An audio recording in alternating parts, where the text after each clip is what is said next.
I'm gonna get real with you, so just go with it. It's gonna get weird and intimate. It's Harmless Phosphorescence!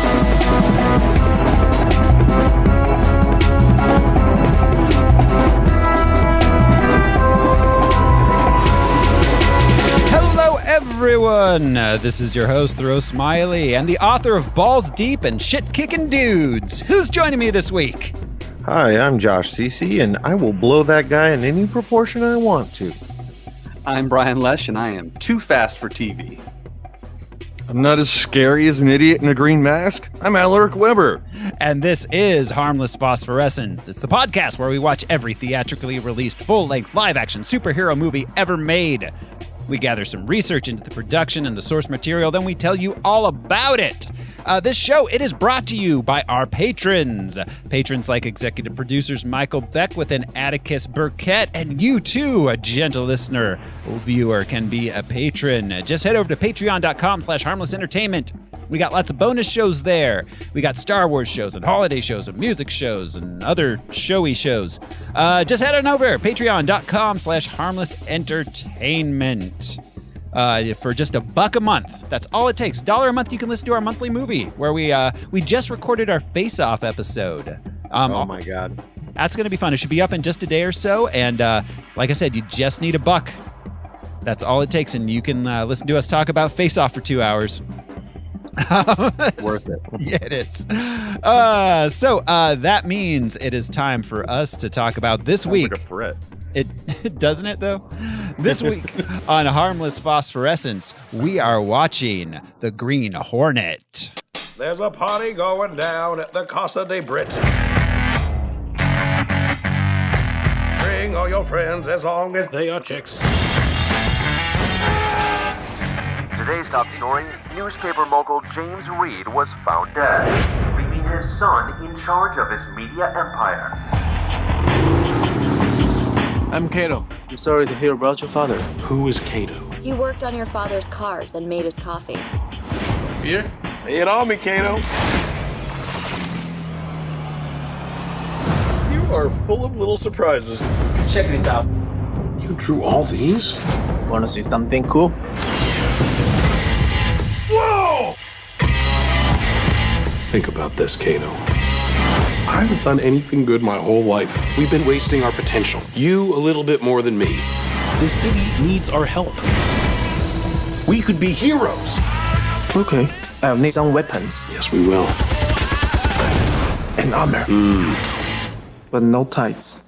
Good. Are you ready to die? I control the crime.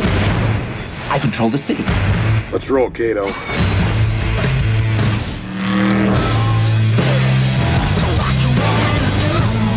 The Green Hornet has been attracting a lot of attention. Whoa! Is a gas gun? How come I'm the only one with a gun? Because you don't have fighting experience. How does it even work? Hey. Okay. Do you work for Mr. Reed? I'm his executive associate. He's my man. I'm not your man. He's not my man. We're just platonic friends. Yes. I want the head of the Green Hornet. I want it tonight. Kato, we have a secret mission. Take my hand. Come with me on this adventure. I'll go with you. But I don't want to touch you.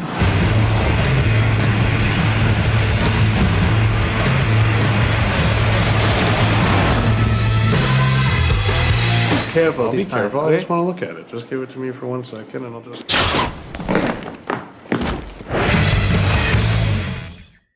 The Green Hornet, released January 14th, 2011 with a running time of 119 minutes, rated PG-13, a budget of $120 million. It took in $227 million. So it did all right. Not like super spectacular, but it did its job. Mine was longer, I think. Maybe the credits were super long. But... I don't know, right at 2 hours? Yours was longer? Yeah. Huh, I don't know. Yeah, No, 158, I thought. 119. Yeah. All right. Yeah. It's fine. No, wait. Yours was 158 minutes? The one on Amazon? Or an hour and 58 minutes? Yeah, an hour and 58. Yeah, that's 119 minutes. God, we've done this before. I'm sorry, guys. Sorry. Oh, God, I love it. Yeah, so... It's still like too long. Extra extended director's cut. Right. Yeah. I figured out the end of The Sixth Sense. Those are the people who made the movie. So guys, I was wondering, are you ready to play the box office top 10 game? This is the game where we are going to count down the top 10 movies of the week of January 14th, 2011. The guys will try to guess where the Green Hornet opened. I will describe each movie using only the box office mojo description, and then the guys will try to guess what the hell I'm talking about. Guys, you ready? I don't know. Yeah, I'm still working out math. Fucking idiot. Yeah, sorry. That's me. Go ahead. I'm ready. I'm always ready. We'll do some guessing on where it opened first. Al, why don't you guess first? Where do you think this opened? 3. Al says number 3. Brian, what are you thinking? Number 4. Brian's going with number 4, heading down the ladder instead of up. Josh, what do you think? You said it made its money? Yeah, plus a little extra. Nothing's great, extra. but yeah, it did all right. Those are both good guesses, but I'll go with 2 just to balance it out. Josh goes with 2, so we got 2, 3, and 4. All right, here we go, guys. The box office top 10. Coming in at number 10 for the week of January 14th, 2011. Oh, wow. Okay, 14th century knights transport a suspected witch to a monastery where monks deduce her powers could be the source of the Black Plague. The Witches of Eastwick. This stars Nicolas Cage as a 14th century knight. Wow. It's like, if I let you suck my sword, would you be grateful? Would you be grateful? It's called Season of the Witch, and it is not a sequel to Halloween. Coming in at number 9 this week. Based on the story of Mickey Ward, a fledgling boxer who tries to escape the shadow of his more famous but troubled older boxing brother and get his own shot at greatness. Oh. The Fighter? Yes! And Christian Bale and somebody else, right? Yeah, Christian Bale. Yeah, and somebody else. It wasn't just Christian Bale. I think we got Marky Mark in there. Oh, yeah. So for that, you get I don't know, a point that stings like a bee. A left jab. Yeah. Coming in at number 8, a documentary filmmaker travels to a national park to shoot a project and soon crosses paths with some troublesome wildlife.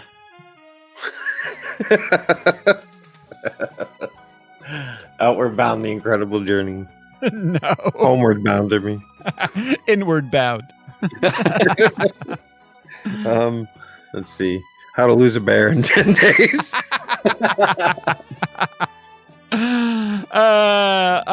Any guesses, Brian or Al? Into the Woods? No. Oh, Into the Wild? Yeah. Yeah. No. This is Yogi Bear. Oh. Picnic baskets. I wish they just played that audio from Grizzly Man. Somewhere in that movie. Oh my God. Oh. Coming in at number 7. The son of a virtual world designer goes looking for his dad and ends up inside the digital world that his father designed. He meets his father's Tron? not Tron, but Legacy or whatever. Son of Tron. Son of Tron. Tron. I know it's the sequel, but I can't remember the full title. Is Legacy. Tron Legacy, Right. yeah. Yeah. Okay. The Son of Tron. Mighty Tron Young. Tron, Ted and Alice. Coming in at number 6. Family patriarch Jack Burns wants to appoint a successor. Does his son-in-law, a male nurse, have what it takes? Is that part 2? Meet the Fockers? Not Meet the Fockers. No. Fockers. Fuck. Meet the this is the Little Fockers. Yes, I think it's the third one. Yeah. Jesus. Yeah, I can't believe they made 3 of those things. It's the only trilogy that De Niro has ever done. Yeah. Ooh, Lord. He's like, it goes in this order. Meet the Fockers 2, The Godfather 2. Hatchet order is how he suggests you watch the Fockers saga. The Fockerverse. Coming in at number 5. A committed dancer struggles to maintain her sanity after winning the lead role in a production of Swan Lake. Black Swan. Black Swan. Yeah, Black Swan. Yes. Swan. Black Swan. I don't know. I don't have anything funny to say about Black that movie. Swan 5. Yeah. Yeah, right. Coming in at number 4. The story of King George VI. His impromptu ascension to the throne of the British Empire in 1936. And the speech therapist who helped the unsure monarch overcome his stammer. King's Speech. King's Speech. Yes, indeed. Jeffrey Rush as King George, right? He was in there.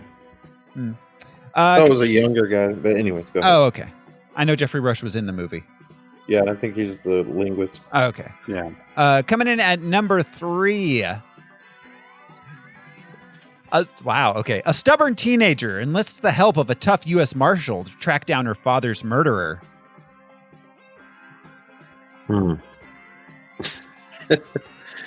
BJ and the Bear. This is starring Jeff Bridges, Josh Brolin, Matt Damon.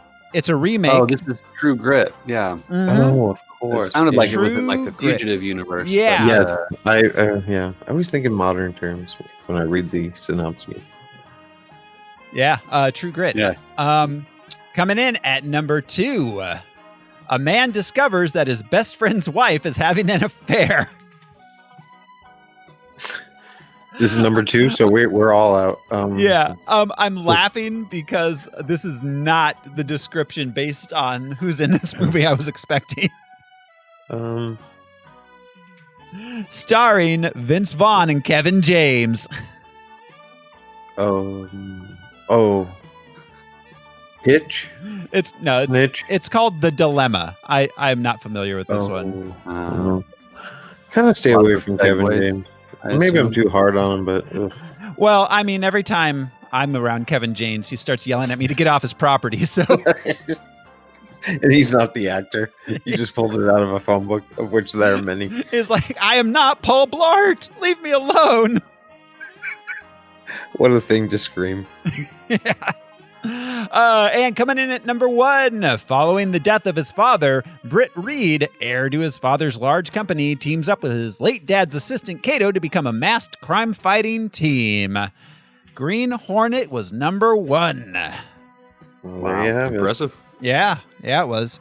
So that is our box office top 10 for the week, guys, which means it is time for us to discuss the comic background, or the background in general of the Green Hornet.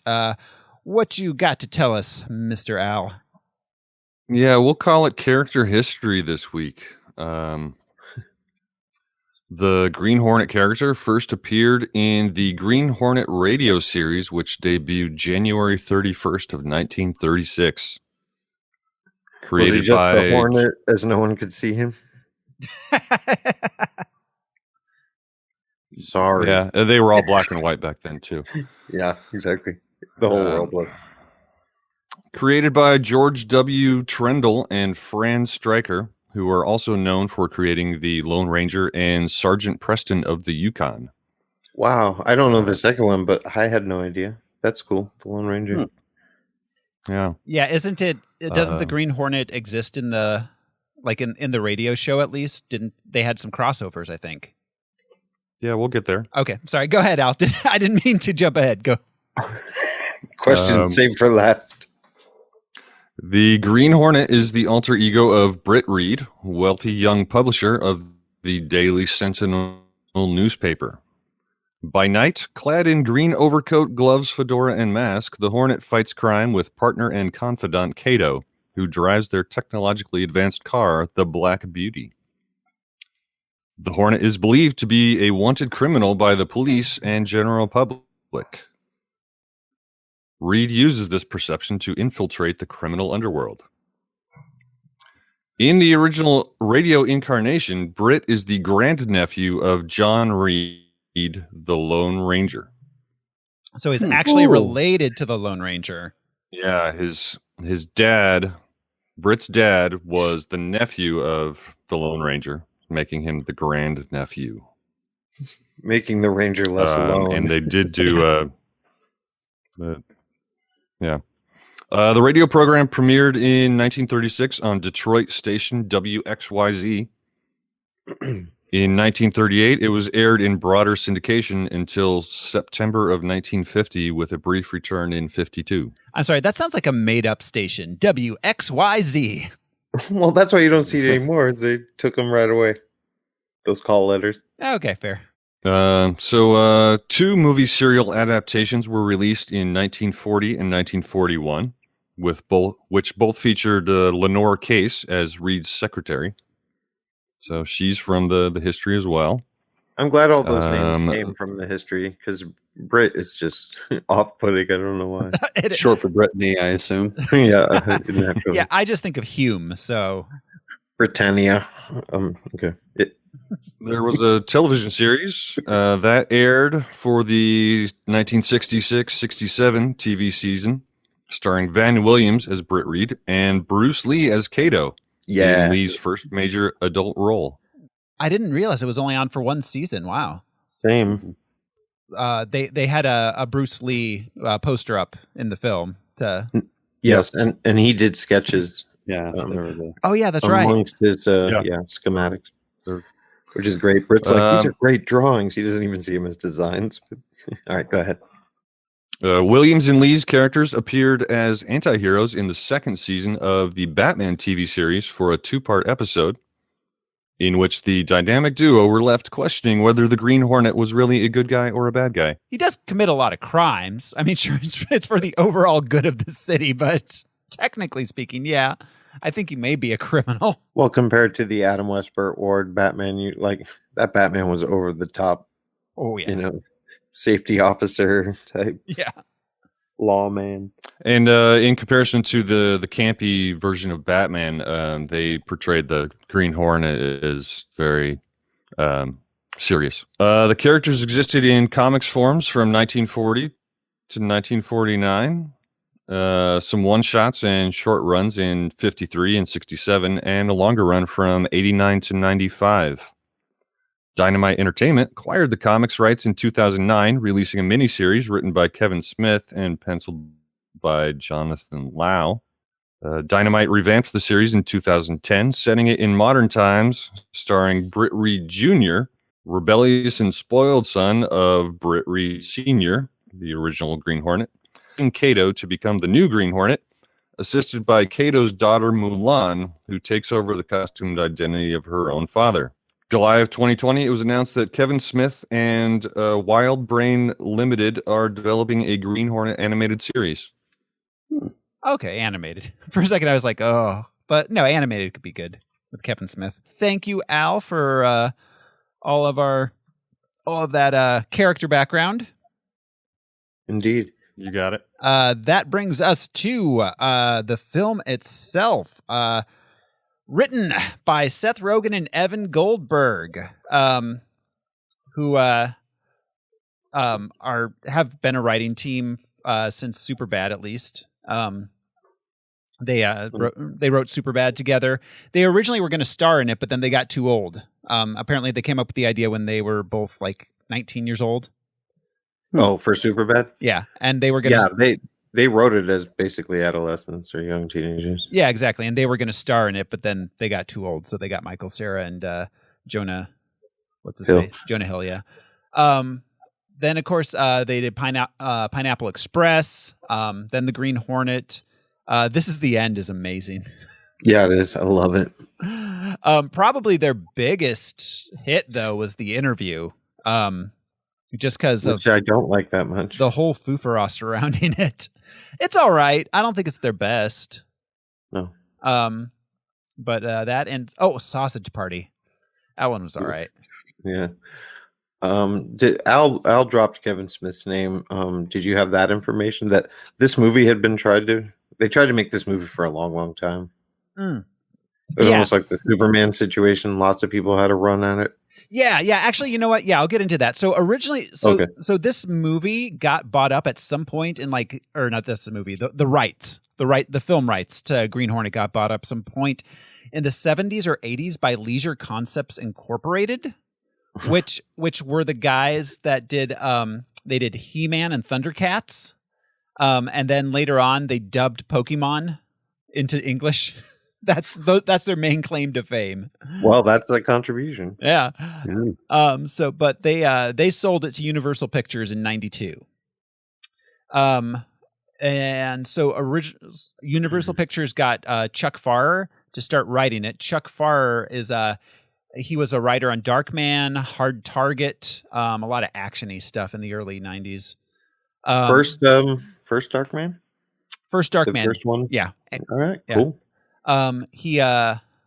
George Clooney was supposed to star as the Green Hornet around that era. Well, that would have been perfect if they went the serious route. Yeah, absolutely. Yeah. He would have been a good Green Hornet, I think. Yeah. But he dropped out of Green Hornet to be Batman. So can't blame him. I can't either. But, no, you can't. But it also didn't turn out well for anybody. So then they were looking at Greg Kinnear in the lead role for a while. Jason Scott Lee was supposed to co-star as Kato at this point.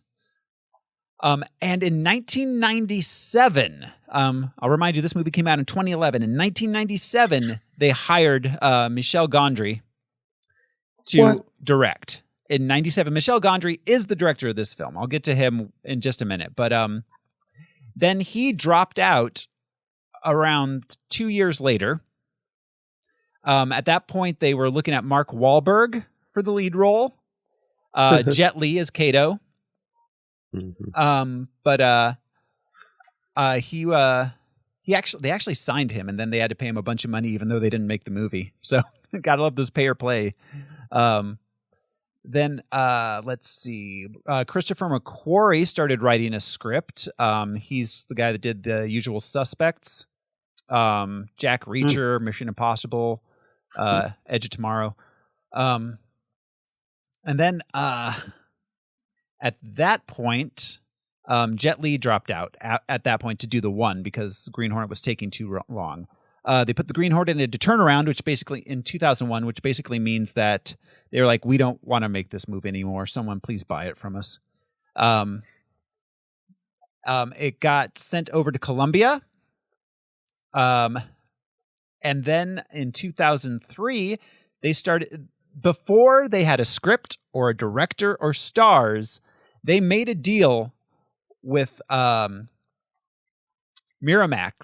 Miramax got it, and they made a deal with what is it? Ford. With Ford to produce with the Ford Motor Company, a $35 million deal to start producing cars for it. So as like a promotional thing before they had a script, directors, stars, anything. Well, and I want to point out that before Ralph Nader, ejector seats didn't even require seatbelts. That's right. By law. In 2004, Kevin Smith got hired to write the script. That didn't go anywhere. John Peters was signed on as a director for it. John Peters is mostly a producer. Yeah. So Superman. yeah, but he did not direct it. And then around, we're now in the late 2000s. Around this point, Jake Gyllenhaal was supposed to star in the film. He passed. Kevin Smith ended up dropping out of it, and this is the point where Seth Rogan and what's his face, Evan Goldberg, started writing their script, and it actually got made. So it's another one of those ones that just took years and years to actually get it made, and then in the end, it's like, okay, it's fine. It's fine, guys. Right. Well, 80 years too late, but yeah, cool. So as I said, Michel Gondry did direct this. He's probably best known for Eternal Sunshine of the Spotless Mind.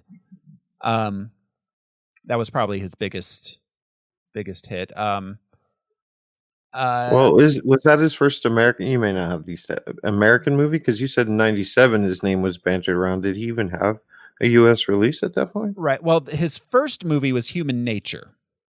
Oh, which was also written by Charlie Kaufman. But yeah, that's a clever movie, actually. Yeah. But he was mostly a music video director. Yeah.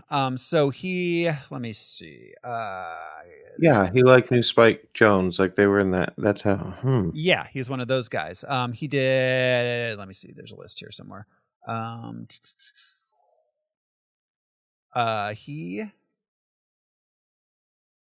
There we go. Music videos. Okay. So yeah, he going all the way back to the 80s when he started doing French music videos first, because Michel Gondry is French.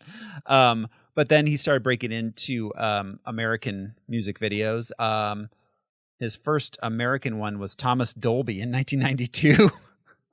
She blinded me with science? No. 92. So it was close but no cigar. Close but no cigar. Yes, close but no cigar. Thank you, Al. Damn. Alley-oop. He did his first big breakout video was Human Behavior, Bjork. That one with, I think is that the one with the bear chasing her? He did. You guys remember Lucas with the lid off? It's Lucas with the lid off. He did that one. He did Bjork's Army of Me, Massive Attack. He did a Rolling Stones video. Oh, he did Chibamato, Sugar Water, that video. He did Around the World, Daft Punk. Everlong by the Foo Fighters. So he was. Oh shit! Didn't he do a Beast music videos of all time? Yeah. Oh, yeah, absolutely. He did a Chemical Brothers one, Let Forever Be, Knives Out by Radioheads. He did Star Guitar, White Stripes. He did Fell in Love with the Girl and Dead Leaves on the Dirty Ground. That's the Lego video, isn't it? Fell in Love with the Girl. No, that's Seven Nation Army, I think, right? No, that's Hardest Button to Button. Well, no, I think Fell in Love with the Girl was their first big. Yeah, that's the one where it's all Legos.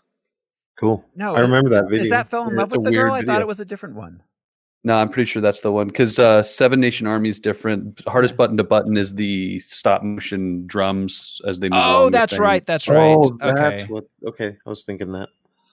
Well, anyways, yeah, Prestige. He's made some memorable videos. He did a lot of big ones. So that's where he was mostly known for. He did that Be Kind, Please Rewind one with Jack Black. Oh, Most Def. And Most Def, yeah, which is a crazy movie. I love that movie. Yeah. I do too. Yeah. So all right. As our cast, we got Seth Rogen. We talked a little bit about him writing, but he got his start on Freaks and Geeks. He was a year out of high school when he got cast on Freaks and Geeks. Yeah.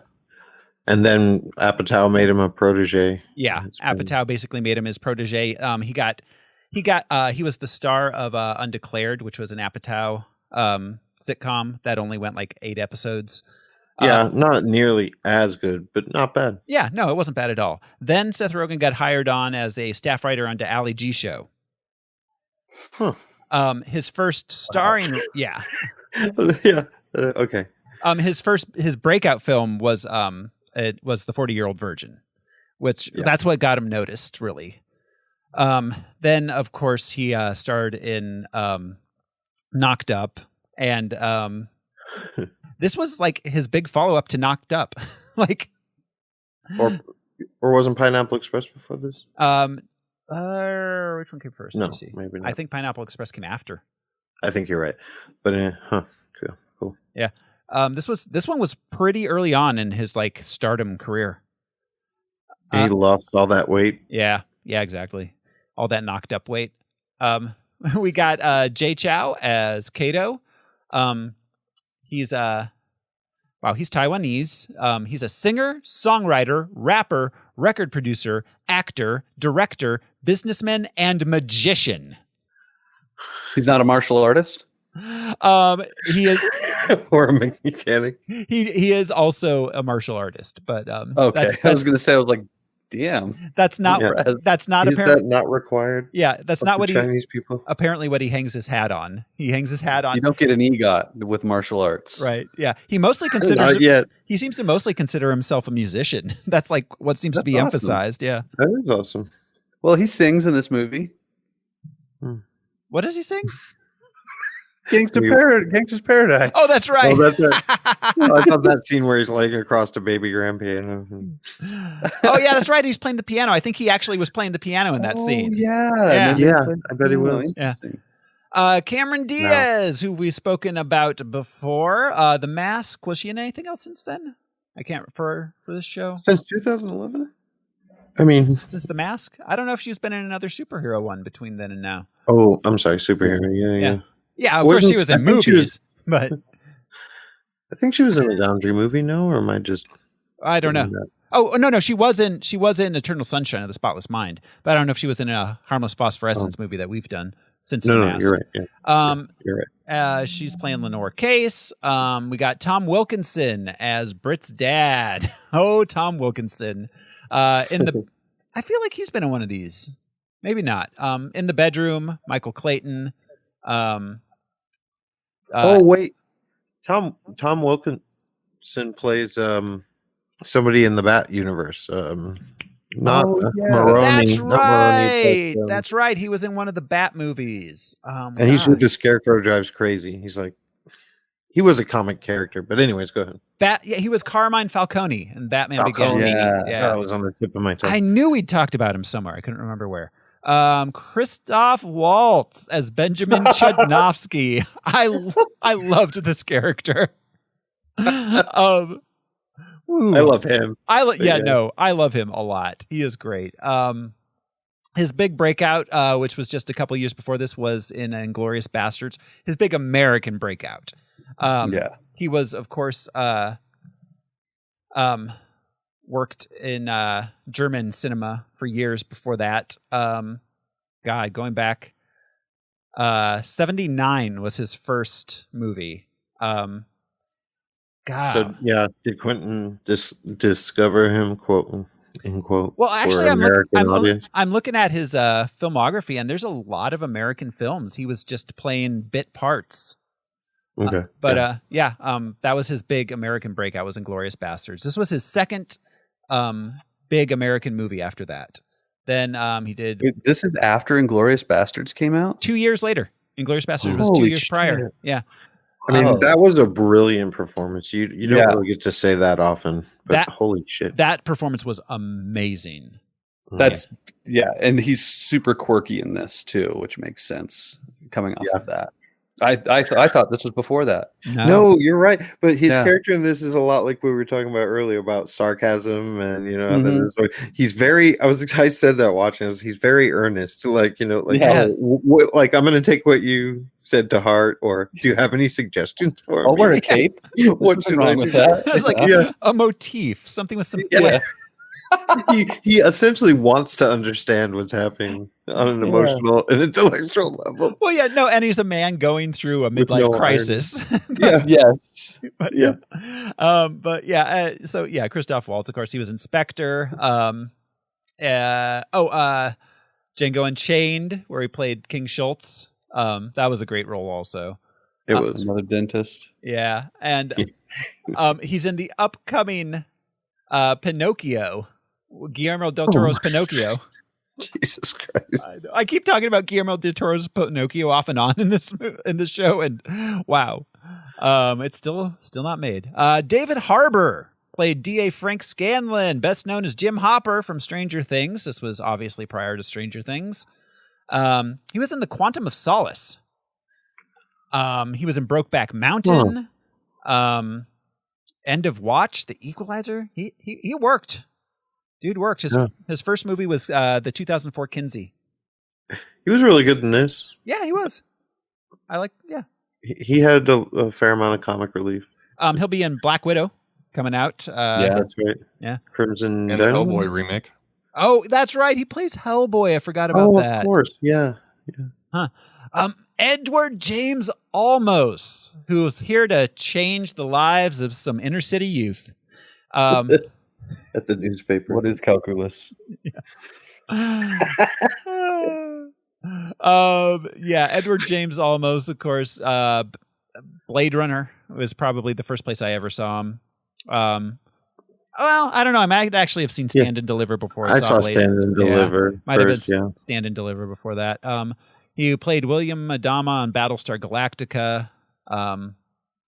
Those are probably his biggest ones. He was he has a gigantic filmography. Well, he's one of the best. Yeah, no, he's awesome. We got Eddie Furlong as the meth dealer. Which was get more work. I mean, we've talked about how he's had some episodes of mental situations, but I don't know. He's a good actor for his age group. No, he's not bad. You can't, at least half of his, peers. He's at least that good. I mean, honestly, he's got something like him, Macaulay Culkin, and the kid from The Sixth Sense all have kind of the same thing where they just got weird as adults. But I think Eddie Furlong is actually a better actor than either of those other two as an adult. He was good in this, just trying to explain to Judnowski. We got let's see, Jamie Harris, Chad Coleman, Annalie Tipton, Jill Ramirez, Ruben Langdon, Jerry Trimble, and a cameo by James Franco. Oh, hi, Mark. As Danny Crystal Clear. I feel like a lot of his stuff there was ad-libbed. I bet that it's like Apatow, who stands behind the camera and does multiple takes feeding them lines. Yeah, It's absolutely. particularly funny when he's directing his wife. He's like, "Say this." I'm not going to say that. You have daughters. I got shitloads of glass everywhere. I got a see-through piano. The see-through piano. This movie has 44% on Rotten Tomatoes. I didn't have any funny reviews for it this week, but I don't know. I think it was better than 44% personally.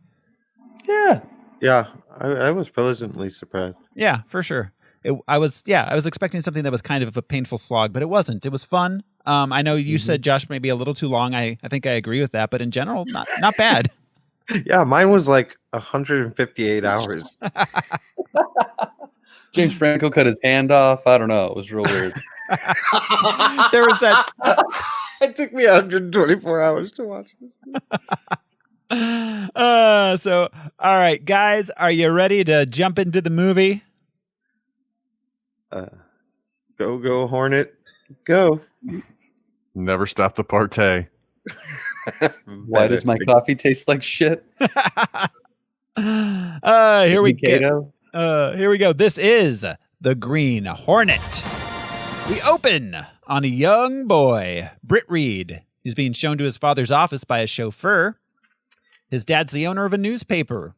Britt's in trouble for getting into a fight at school. His mom is dead. His dad's an asshole. That seems to be everything going on there. He's trying to explain. So obviously early on in his life, he's trying to explain that he was trying to stop a bully. Yeah. And that he got in a fight to avoid a fight situation. But his dad, he says, trying doesn't matter when you always fail. Yeah, those are Homer Simpson vibe there. It was. Never try.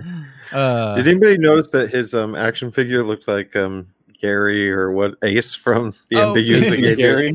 Yeah, Ace and Gary. Right? I did, didn't it? It was that, Robin's egg blue and yellow cape. We cut to 20 years later.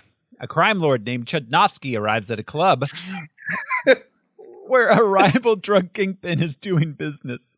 As him and Chudnovsky exchange words, and then Chudnovsky kills his guys and blows them up after having his entire identity questioned.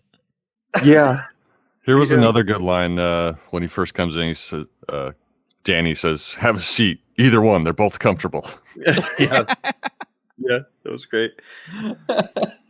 And his gun, he has the double-barreled handgun. He made a double gun. It was very difficult to make. He's so proud of himself. Speaking of difficult to make, not only did Crystal Clear have a see-through piano, lucite piano, he had a stapler. What was it? Was it a see-through stapler? Yeah, I didn't see staples in it, as you would have to. That's funny. That's funny because he's crystal clear. It's all his tape dispenser was clear. He had essentially, office administrator's desk. Yeah, like clear. It's just the manager of the nightclub's desk. That's not actually his desk. Yeah, that's where he just does the crystal. But the ongoing joke about the name is pretty funny. Yeah. Because normally in a superhero movie or where they're tongue-in-cheek, they would make fun of the superhero's campy name or the villain's campy name. So it was funny. Chudnovsky. Yeah. Chudnovsky. And I love that he tries to walk people through the phonetics of it. Chudnovsky. Yeah, he's clearly had that conversation before. Oh, of course. No matter how powerful he is, people fuck up his name. Yeah, exactly. So we cut to a wild hotel party. Britt, now grown up, so wealthy gadabout. He heads home with one girl. We see his dad's car collection. He wakes up the next morning to a very good cup of coffee and an angry father. His dad wants. So he leads the life that Bruce Wayne pretends to lead. Yeah, exactly. Yeah. Was okay that garage scene where they were just like kissing in every car was really weird to me. It was. Let's just open the door, kiss in this car, open the other door and kiss in that car. Yeah. Roll around on the hood of this car. Yeah. Yeah, but if you were getting laid based purely on your wealth and excess, that's true. You could see some. Yeah, you could see her say like, "Do me in each car," or him say that. I'm sorry, I'm not gonna put it all on her shoulders. More his bag. Yeah. Yeah. To be fair, absolutely. Yeah, I mean, it's one of those things where, like, I think they were supposed to be having sex in each car, but of course it's PG-13 instead of R, so.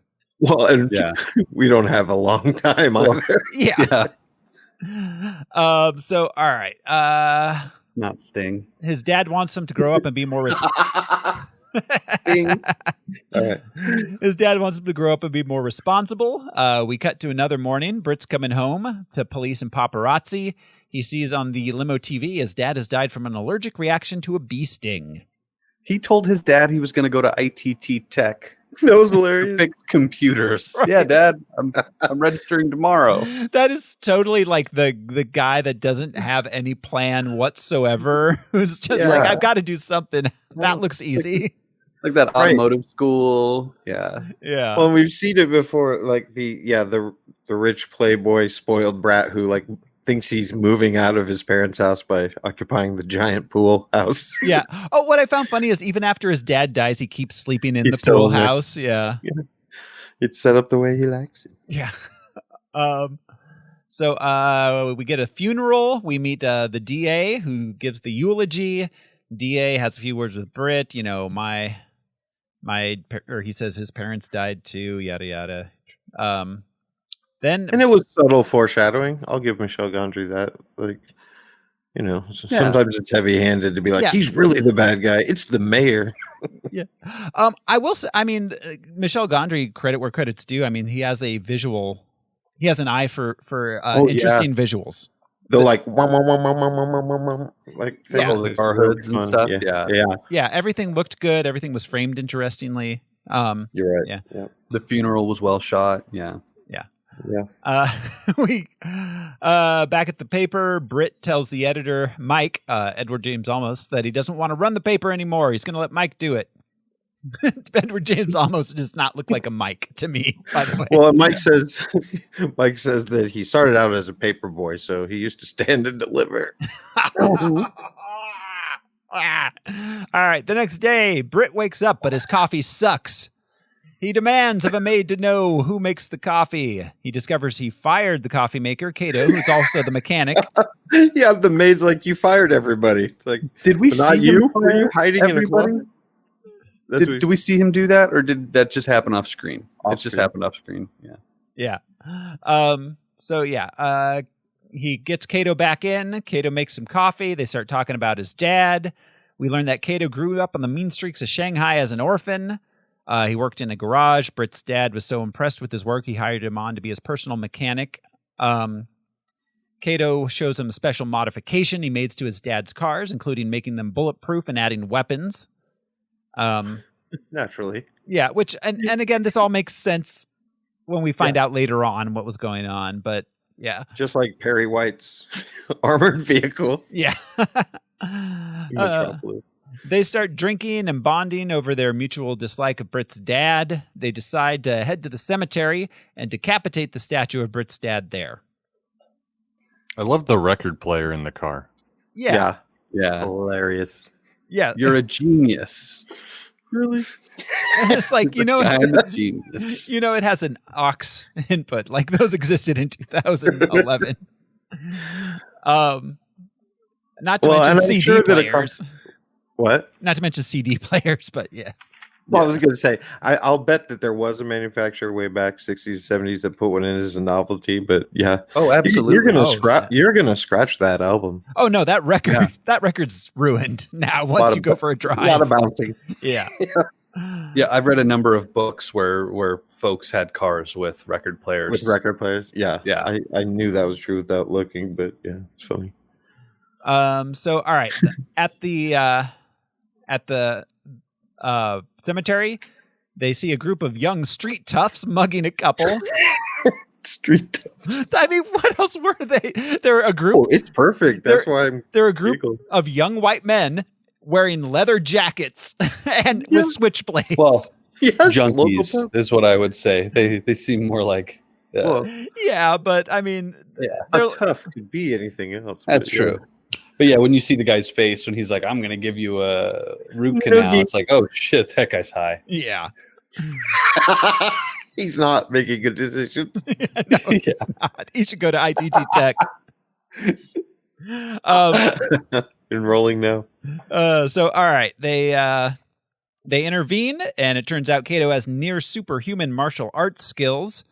He beats them all up, but then the police arrive. They flee.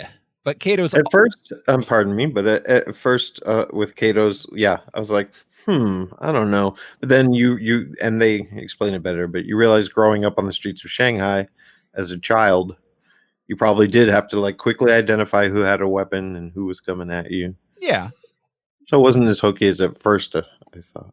No, it makes as much sense as anything in any of these movies. And just like any story, I just waited. Yeah. And then it explained it. He's also a really good driver. They get chased by the police, but they manage to evade them and get back home, where they celebrate their successful adventure. They decide they're going to keep fighting crime, but they're going to make everyone think that they're criminals too, so the criminals can't hold innocent people hostage, and they can get in with the criminals to stop them. They decide they need to bring more press attention to them.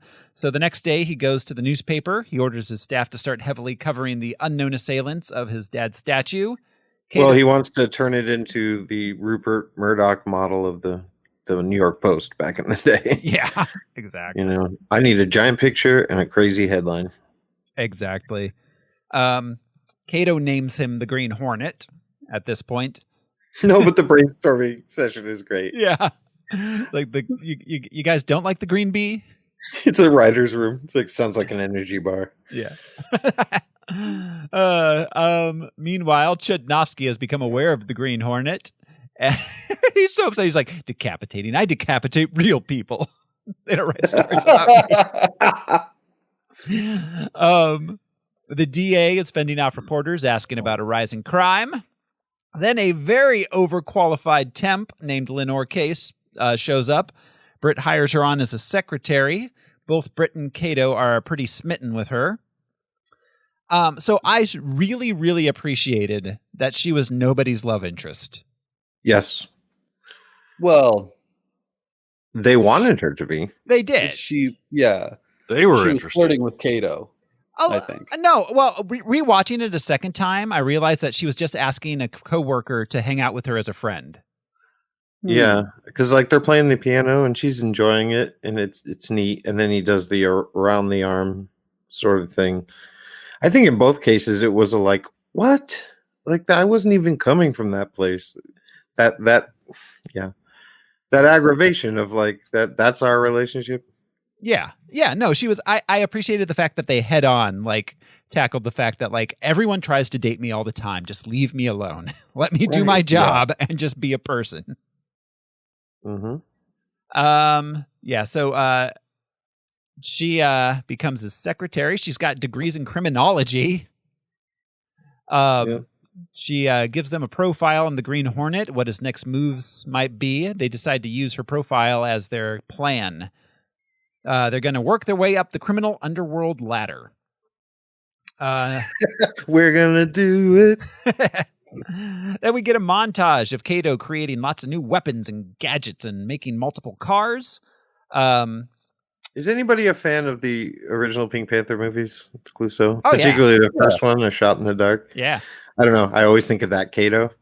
Oh, yeah. Like where he had asked him to, attack him every time he comes home, regardless of what he says. But it's always, Kato, I know I told you not to, but I'm serious tonight. I just think of Kato Kalin, but sadly, he's the number 2 thought. Yeah, the second. He lived in a pool house. Yeah, yeah, he did. So, all right, they're finally ready after a montage of getting ready and gadget building. We got a few montages in this movie. The costume one, always important. They find a gang dealing drugs on the street. They stop and beat them up to get the name of their supplier.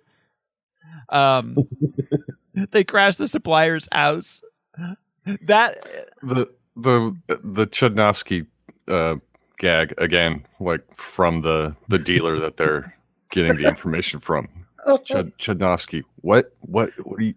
Chudnovsky. Chudnovsky. It made me laugh out loud. They're like, when he's like, "Stop, villain! You've been apprehended by the Green Hornet," and he's like, "Hey, it's nice to meet you. My name's Tim," or like whatever. Yeah, shakes his hand. Yeah, and Seth Rogen's just like, "Hey, yeah, nice to meet you." They think he's a criminal. Yeah.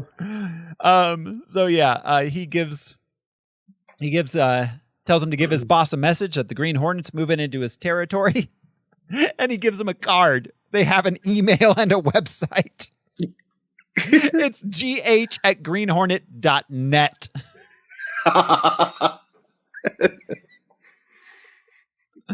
He got him .net. So, all right.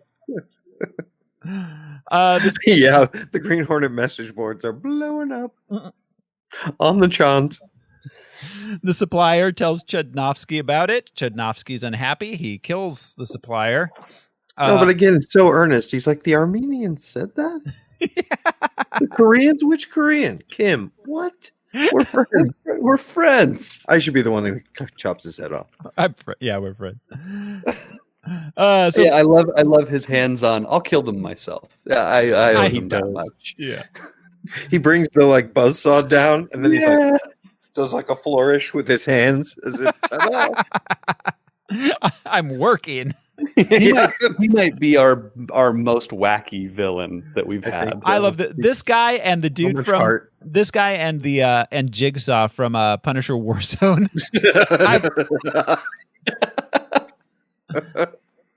Yeah, it's very Nick Cage and Face Off. Yeah, right. It's like you're enjoying the shit out of this, man. Trying to get better, I know. Standards. But I love this whole like I'm over the hill, just like like yeah, just clearly having a midlife crisis. Yeah. So Brit's pleased. There's a ton of stories to publish about the Green Hornet. We get some more montage. His staff warns him not to step on the DA's toes. The DA is up for re-election, and the perception of a rising crime might hurt his campaign. Then there's a montage of them fighting crime. We get the papers printing stories, the DA and Chibnowski getting more upset. Then Kato gives Brit the gas gun. We have the gas gun hijinks. That's a solid 5 minutes of screen time. 11 days. Yeah. It was out for 11 Did you put days. this diaper on me? Yes. And then no reply, just very puzzled. Yeah. Back at work, Brit and Kato start vying for Lenore's affections, which starts creating tension between them. Lenore invites Kato to hang out. He goes to her place. She tells Kato that the Green Hornet is attracting too much attention. She suspects that Chudnovsky will be luring him into a trap to try to kill him. They have 2 weeks before they're both dead. Yeah, that's what she said. I think that's what she said. Yeah. Yeah. He's just kind of like, oh, wait, what? I like those odds. Yeah. Meanwhile, Chudnovsky is having trouble with his supply chain, so he decides to lure the Green Hornet into a trap. Kato heads back to Brit's place. Brit received an email from Chudnovsky for a meeting. Kato's worried and wants to... He got an email. Yeah. That was their first. Yeah.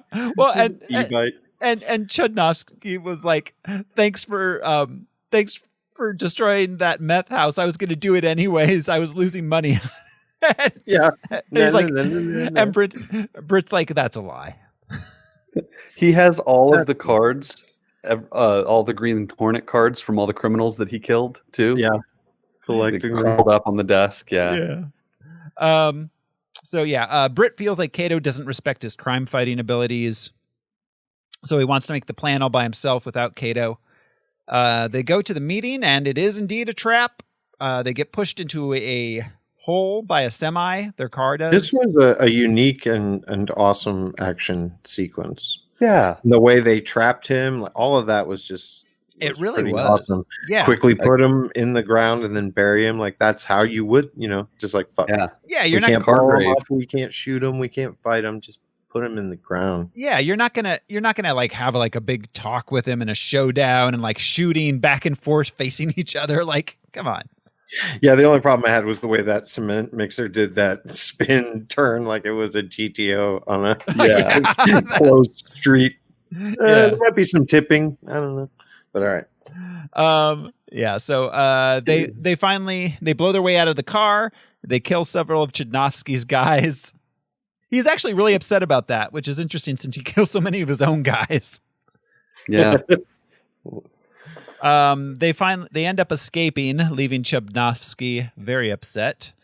Then back home, Kato and Brit are angry at each other. They get in a fight, end up going their separate ways. This is the scene where there was a Lone Ranger poster on the wall. Yeah. And it might have been in another scene because it's just the pool house, right? Yeah. But yeah. Did we mention in the cast part? I completely forgot to mention the Chili. The guy who dies is Chad Coleman. He was from The Wire, Walking Dead. Yeah. He's Fred Johnson in The Expanse. He's a great actor, but it was just funny to see him with like 3 lines in a movie. It's just like a goon. Yeah. Right. Yeah. So, all right. Then. The other guy was named Popeye. So it's Chili's and Popeyes. I didn't make that connection. That's hilarious. And then right after he loses his eye, shortly after, it's like, wow, there was a lot of foreshadowing in that nickname I had most of my life. Kato, he loves spinach. He loves it. It's his favorite. Kato goes to Lenore's house. She's pissed off because Britt fired her because he thought she was making out with Kato. Meanwhile, Chudnovsky puts a price on the Green Hornet's head. We get a montage of a bunch of different ethnicities of assassins starting to kill random people wearing green. Yeah, the Cholo one was kind of insulting. I don't know if anybody knows, but like the arsenal was in the kid's toy box, and it was obviously a toy box because toys were in it. I don't know. The nail ladies with the that was knives, insulting too. Yeah. But what's great is the two initially that are told and get the knives, they're just obviously subcontractors because they walk around to another store and put the knives on the counter and then they leave. They are knife delivery ladies. Yeah. Your job is to take the knife from here and go and put it there. That's the assassin. Britt feels guilty about the dead people wearing green. He's visited by the DA, who tells him that he should start changing the news to help the DA make it look like crime is down for his re-election in return for money. Britt refuses. Mm-hmm. He does some research and discovers that the paper's been holding back crime stories for the last few years. And then this is the point where we get the scene where Chudnovsky takes on the mantle of Bloodnovsky. Bloodnovsky. And he has like a whole thing he's going to say, like, the last color you see will be blood. Yeah, what a great explanation or, reason to be a costume villain. Like, all right, I can do that too. Is that what you want? I can do that. Fine. Yeah. He's like, I feel like I'm out of touch with the youth. Is this will this make me relevant again? Put me on the tweeters and the YouTubes. Britt visits Lenore, begging her to help him figure out the truth about what's going on with the DA. Lenore reluctantly agrees at double her previous salary and also fends off his clumsy advances. This was the scene that I thought that I really appreciated. She was like, no, and if you so much as look at my ass again, I'm going to sue you for sexual harassment. Right. Just because I'm not into your friend does not automatically mean, I'm into you. Yeah. I don't have two choices. They're not you. Either of them are not you guys. Yeah, I have a rich inner life. Kato, meanwhile, is sad and checking the email. He's trying to make a resume. Yeah. He only has two references, and one's dead and the other one's Brit. And Mass Vigilante is his experience. Yeah. Deceased and asshole were the descriptions and the references. Yeah. Back at his office, the DA calls Britt. He sets up a meeting. Britt agrees to meet him, planning on getting evidence of his crimes. Meanwhile, Kato checks the Green Hornet email and takes a job from Chudnovsky to kill Britt Reed. So Kato goes and breaks in and gets the car. He rushes to the restaurant where Britt is meeting the DA. What was the name of the restaurant? Because it was something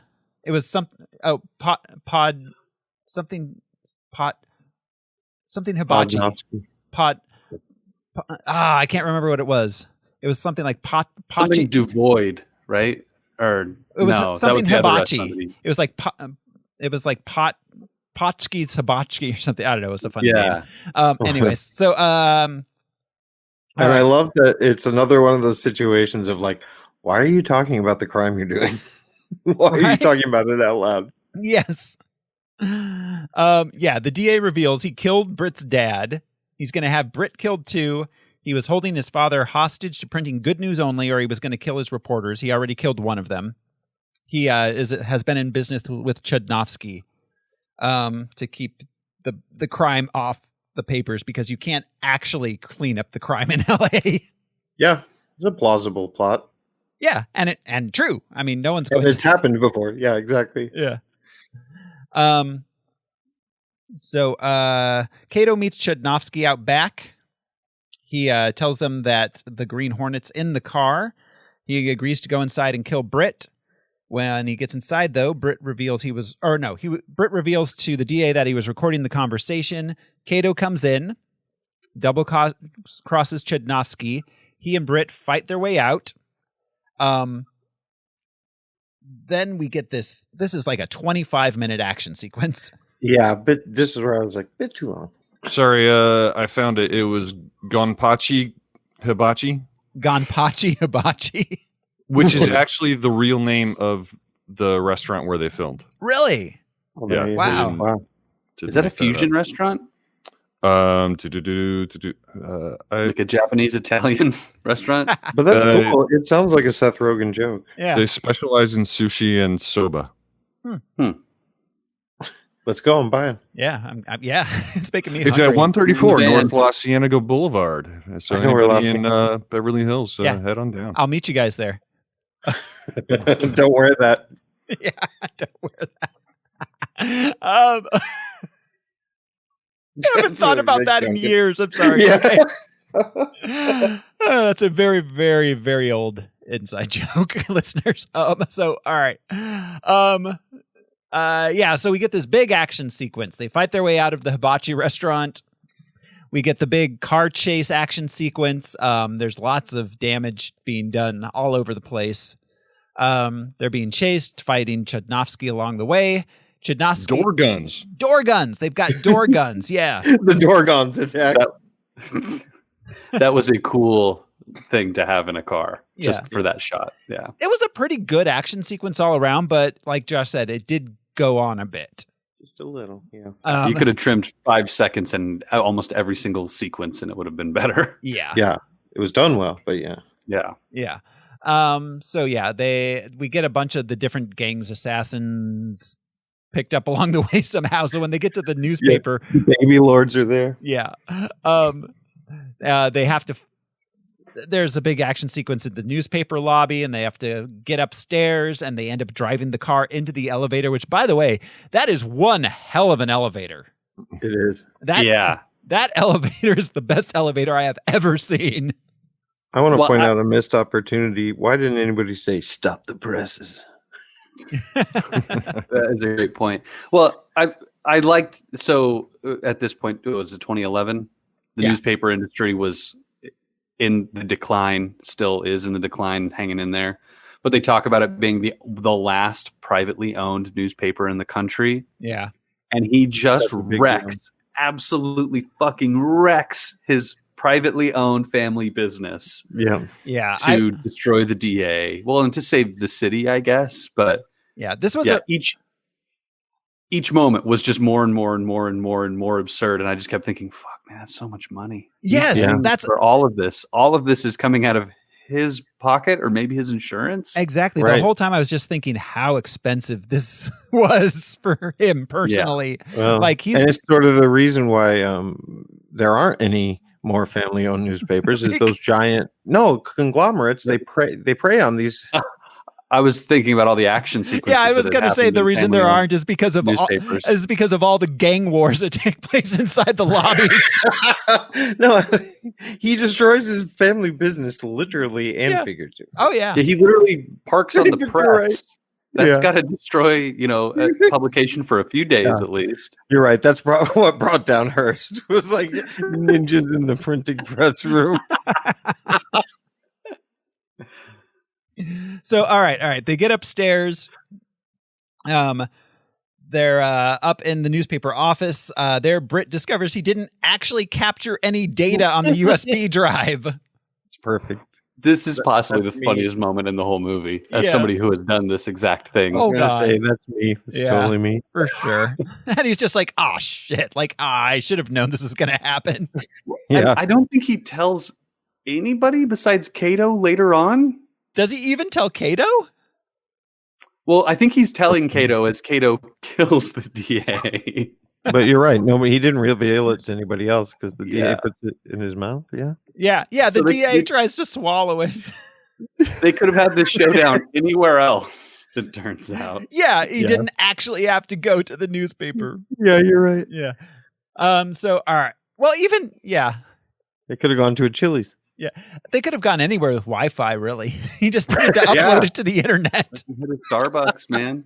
Oh, and they mentioned a fax earlier, and I was They like, get a fax in the car. I know, and I'm like, that's just Brit, not having a handle on technology necessarily, and then bam, I was like, no, he meant it. Yeah. How do they not have internet in the car? That's why, so that they had to have this whole in sequence end in a place instead of them sticking the thumb drive into the console. Exactly. Exactly. Or using their phone to access the internet. Like, so, all right, Britt and Kato, they end up neutralizing, or I assume they kill a bunch of people at this point. Like, a lot of these thugs are dead. They've done a lot of murdering. They have. They actually have committed a lot of crimes. So that's why Adam West is like, Yeah. But he does kill Chudnovsky with double wood to the eyes. Yeah. Fuck, that was like a horror movie sequence. I think that and the cursing is what got it its 13 instead of just being straight PG. Yeah. I liked how Green Hornet gets like the green vision at the last moment when Kay was being held at Kato was being held at gunpoint. He finally like clicks. Yes. Yeah, exactly. Which is probably the one thing that he, low key does learn from Kato. How to slow down and pay attention to things. Doesn't mean he's an awesome fighter all of a sudden. Doesn't mean he's, agile. Yeah. Or that good at slowing down and paying attention. Yeah, he's still not that good. You're right. Because he didn't have to. He's soft. Nobody ever threatened that life. Yeah. But no, that was funny in the restaurant scene where he's like, all right, slow down, think about it, figure it out. And it turns out he was sitting there staring blankly for 5 minutes. That was great. I don't know what's going on in your head. I assume you put it together. Yeah. So and the villain waits. Yeah, he just sits there waiting for him. He's like, he's getting there. Yeah, he's gonna. Now you're catching on. So all right, so they drive the remainder of the car into the DA as the cops arrive. Out the window, he falls to his death. They survive by using the ejector seats. This was it's a good thing it had front wheel drive. Yes. Yes, it is. It was cool seeing half of a car move around the way that it did too. I really enjoyed that. Yeah. And it's revealed to the public that Britt is the Green Hornet. Yes. So that's important. Wait, is it? Was it? No, it's I don't not. think it was. I thought that's why they had to stage his almost assassination to put the Green Hornet in another. Yes, I'm almost positive. No. They had to stage the assassination so that he could get the bullet removed because neither of them could get the bullet out of his shoulder. Well, yes, I thought that was because there would be too many questions at the hospital, but I don't think he ever. But so for Kato to pull up and be like, the Green Hornet says da da da da da. All right. Yeah. Maybe I'm wrong, but I don't think I am. Well, okay. I didn't catch it then. I'm pretty sure that they were still not revealing who his identity was, so that they could get away with all the shit they did the night before. Okay, but sure. Okay. So either way, I'm wrong a lot. I mean, yeah, as am I. So it could go either way, Josh. So all right, they go to Lenore's, reveal to her that they're the Green Hornet and Kato. She knew about Kato being Kato already, but so she agrees to help them. They can't go to the hospital for Britt's gunshot wound because they'll know that there'll be too many questions. Instead, they orchestrate an elaborate a press conference where Britt puts Mike, the editor, in charge of the paper, and then Britt fakes getting shot by Kato on the Green Hornet's orders so he can go to the hospital without raising suspicions. No, it hurts. I gotta go to the hospital. Yeah, I can't do it. I can't do this. Which is 100% the reaction I would have. Just like, nope. Well, and Seth Rogan's done that in other movies. Take that steak knife away from me. I love that we see him with his hand on his shoulder. Edward James Olmos puts his hand on his shoulder, and he's just like wincing, but trying to keep it cool the whole time. Yeah. I also like that he tells Lenore to sterilize the knife, and she just runs it under tap water. Yeah. So then later, Britt and Kato go and put the head back on the statue of his dad, and credits roll. So yeah, that's the Green Hornet. It was a lot better than I thought it was going to be. It didn't blow my mind, but it was good. Yeah. I hadn't seen this before. This is my first time watching it. Yeah, mine too. It was fun. Yeah, it was a lot of fun. I thought it was going to be kind of a dumb slog. Like, not all Seth Rogen's stuff is like super like funny, but yeah. Yeah, it was good. It was entertaining. Yeah. It didn't take itself too seriously. Obviously, it's a Seth Rogen movie. Yeah. Right. But it wasn't campy. But it was the right amount. Yeah. Totally. That's good. So the one unanswered question I wrote, and I don't even know if it's really a question, was Britt paying Kato all this time? I'd have to assume so. It's a good question, though. Oh, because he made him his executive assistant, so he hired him at the company. Yes. So that he's on the payroll of the newspaper. Yeah. And like a high-ranking position to pay him enough money to make it worth it. A grand moth. So I don't know. I don't have much else to say about it, guys. Any final thoughts on it? This is kind of trying to just roll through this one. Yeah, I was surprised. The cinematography was cool. Like you'd mentioned, the shoot shot, the trunk. Yeah. That was the first moment where I was like, oh, I should take this more seriously than I have been. It's well done. Yeah. Yeah, I did not realize that Michel Gondry was the director of this prior to going into this episode. So I was like, oh, so it probably looks pretty cool then, I imagine. Yep. Yeah. Yeah, that's it. That's it. So I don't know, you guys want to just go ahead and get on with the ranking? Let's do it. All right. Yeah, I mean, wasn't a lot to gush about, but there's not a lot to criticize, so, you know. Yeah, I mean, I tried to think of where in my mind this would go, and I was like, I feel like this is like Defendor-ish. That might be way too high, but oh Lord. But you're right, it's that spirit. Yeah, it was fun, and there really wasn't any. I didn't have any complaints. The pacing at the end was, but I feel like that was part of the joke itself. Well, so we have Defendor all the way up at 17. I was looking at Mystery Men and thinking, I don't know if it's better than Mystery Men. Where's Mr. Oh, at 20. No, I don't think it's better than that. It's better than a lot of the 30s here. Yeah, I mean, it's better than Van Helsing. Definitely better than Van Helsing. I don't think it would go that low. I don't know if it's Blankman is charming, but yeah, I don't know. Let's see. Is this better than The Mask? That's interesting. I don't know. Yeah, I think it's better than the story of the Yeah, I don't know. I mean, there's no comparing the performances in The Mask. Well, yeah, sure. I mean, Jim Carrey is doing his thing at the height of his thing. But there was a lot more going on here than finding a mystical mask. Yeah, there was. It's better than Sky High. Better than Sky High. Is it better than the Incredible Hulk? Yeah. Yeah. And I think it's better than no. See, you're right. I feel like that's around where it's going to go because I really have a hard time putting it above like Superman 2. Swamp Thing. Here. So, Swamp Thing's another story, but again, no, leave that horse in there. Don't touch it. I say in between Mystery Men and the Incredible Hulk. I can back that. Yeah. All right, that's where we'll put it then. It's going to go in at number 27, between Mystery Men and the Incredible Hulk. And that's it for this week, guys. It's kind of a short one. But that means it's time for next week. Next week on Harmless Phosphorescence, we will be watching Super. Huh. So that's another one I haven't seen.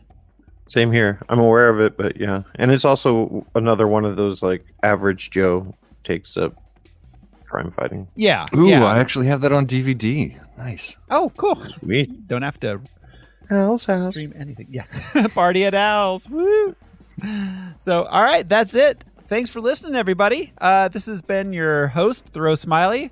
I'm going to retire, play golf, eat my dinners at 3 o'clock in the afternoon, play with my grandkids, eat Metamucil. Old folks shit.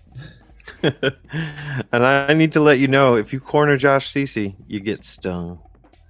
I'm Brian Lesh, and of course I brought my gas mask. This is Alaric Weber. Tomorrow I'm enrolling in ITT Technical Institute. Good for you, Al. Yeah, Good, yeah. Make it something of yourself. I'm going to major in superhero. You're going to fix computers. Backgrounds, yeah. You're not going to TIT? What am I kidding? I'm a dinosaur, not in the scary way. Thanks, everybody. We'll see you next time. Bye. Bye, guys.